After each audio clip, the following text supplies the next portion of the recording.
Hello, I'm Brandon Lutmer. I'm Patrick Delahanty. Say it again. I'm Patrick Delahanty. There it is. And this is Garret Rapp. Say your name. Garret Rapp. See? From the Color Morale. Now, How you been, Garrett? Very good. Very good. you recently got married, moved to Elgin. Yes. Congratulations. March 21st. That's fantastic. Congratulations. Your new record, We All Have Demons. Now the success of that has been very well, and you guys have had some pretty major tours and everything. Are you happy with like the first year that it's been going? Yeah, it's been great. It's we released the album back in September of '09, and we've done about 5-6 tours on that record. We're doing another one October 8th to October 30th, and then going straight to the studio to record our next album. Is the next album already written? No, about 4 songs. Okay. Got a lot of work to do, so. What does it feel In a little time. What does it feel like being one of the only, and there's only 3 that I can think of, touring bands originally from Rockford, Illinois, not including Cheap Trick? Oh, come on. I think it's awesome. It kind of puts us in a position to be kind of a staple for motivation for a lot of bands. Being that we're one of the bands that has been around for 6-7 years, and also being in a label where the majority of bands on the label played their first show on their first tour on that record label. It's kind of an inspiration for not only a lot of bands around here, but kids nationwide as our band grows. Being that we just never gave up, never quit, and just kept playing, persevering, writing, growing as musicians, and that paid off just by not giving up. And that's been one of the things is when anybody has ever asked us about Color Morale, Killer Apathy, I've always said the hardest working band I know. And that's literally. true. You Yeah. guys have been on tour ever since you started. Yeah. Well, what are some of the bands that you guys actually have gone on tour with since the record? We did our first tour with Attack Attack. It was Attack Attack headliner. We've gone out with the Chariot and Greeley Estates, which was awesome because the Chariot's been one of my favorite bands since the Chariot began. You actually got the chance to perform with them too, right? Yeah, I went up actually every night and did vocals in one of their songs. Awesome. That's really cool. It's kind of like it was like a surreal, like you have the first week of tour as like, wow, I feel like I'm a little kid even though I'm the oldest one on this tour. Right. And, to go from that transitional, to, hey, dude, it's very, very surreal. It's kind of like it's a thing I never, ever want to lose sight of. Like, I never want to, think or feel like that musician that's, too cool or too, right, like, oh, I got to this level, so now I'm better than that person. Right. I love that excited feeling when you, like today, come back home and go watch the Felix Culpa at 6 o'clock and feel like you were, front row singing numbers again, That's at the pit. Yeah. That's the best feeling in the world. I think there's way too many rock stars in music, and that's something that I have no tolerance for. So, have you encountered a lot of that? I mean, not saying names or anything like that. Have you encountered a lot of that? Oh, you can say names if you want to. Nah, I won't say any names, but yeah. Controversial. Definitely. As far as shows, what are your preferred? I mean, this is a pretty beautiful, big venue like this. What do you prefer? Do you prefer the smaller, intimate kind of shows? Do you prefer the big ones? Like, what's the difference to you? What's your favorite venue? I like anywhere I can make noise and have people come watch. Whether it's the basement of a house not far from here, that if you stand on your tippy toes, you will hit your head on the ceiling. That I played with one of the members of your band currently back in the day, Paul. Yeah.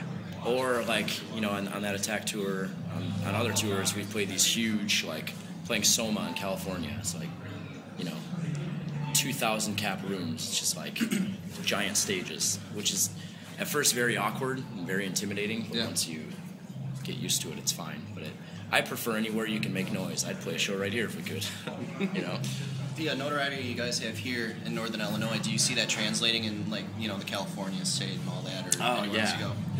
It's the best feeling in the world, is having a gathering of kids singing your lyrics, but not only that, having a gathering of kids sing your lyrics for the right reason.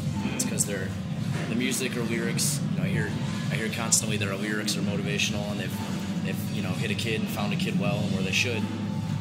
And knowing that your band is responsible for that kind of music is the best feeling in the world. I feel like that's, especially in our genre and our scene, that's a very lacking thing these days. So, playing shows now here, do you see a difference in the scene as far as like, I mean, when the Killer Apathy before, you know, Color Morale, do you see a huge difference in like the scene and like kids showing up to shows as opposed to, you know, when you were, you know, yeah, Minglewood? Yeah, at Minglewood or the Pit. actually, no. I mean, the music industry in itself has taken a big shift. There's all these, you know, electronic bands now and kids that can, you know, have samples on an iPod and do a solo thing and make themselves huge on MySpace. You know, music has taken a very dramatic shift, but I don't know, there's always kids that are awesome, and there's kids that are here today that have been at one of our first Killer Apathy shows. Yeah. And that's, you know, very cool. How do you feel about Middlewest and Dekalb and the whole thing? Has it been a great experience? Great. John and everybody involved, I think this is something that we've needed for a long time. Absolutely. Especially when you can catch so many different kinds of music in so many different locations, but still close enough to walk 5 feet down the street. Exactly. You know, and see. I think it's the best thing about today is it exposes a lot of kids to a lot of different kinds of music and a lot of different kinds of outlets. So that's awesome. Did you catch the Smoking Popes last night? No. They were amazing. But I do see him at church every Sunday, though, singing in the worship band. Josh Cater? Yeah. Very cool. Yeah. I was just about to ask you a question. I completely forgot what it was. Oh, you're a big Superchunk fan, which is not something a lot of people know about. Did you enjoy the new record? Yes. Yeah, that's the thing about, like, our band is what our band is, and we play the kind of music we play, but I'm quite a bit older, Justin and I, and I grew up listening to I love indie music. That's what I grew up learning from. You know, I remember having conversations with you, and I worked at Barnes & Noble, and you worked at Zoomies about, you know, Archers of Loaf and Panther and all that. Yeah. Icky Metal, man. Oh, I know. Absolutely. Yeah, it's just, I don't know, just, that's kind of when I learned, I mean, years ago when I was way younger, something about that music that it's very authentic and it's very real. And that's what I instantly, you know, got drawn into. And that's what that's the integrity I try to maintain in our band, is writing things that are very real and very, you know, things that kids can connect to and learn more about themselves too, as I did. You know, it's a very, very rewarding feeling. Is there anybody you're excited to see today for the rest of the West? For the Felix Culpa? Yeah. When was the last time you saw them? Man, I can't remember. Not too long ago, but too long. Too long. Yeah. So are there any bands in your guys' future? Is there any bands that you would love to absolutely go on tour with? Or I would love to go back out with the Chariot. At some point, if we could go out with the Deftones, I know Ramon would probably have a seizure. Yeah, I don't know. It's kind of, I mean, playing the music we play, we're kind of pigeonholed to only tour in one market. Yeah. But, I mean, there's personally, I mean, if I could go tour with Jimmy Eat World for 3 days, I could die after that. Yeah, you find that in every genre, too. Yeah. Just, you got what you got. So the rest of the year sees you guys on tour October 8th or 6th?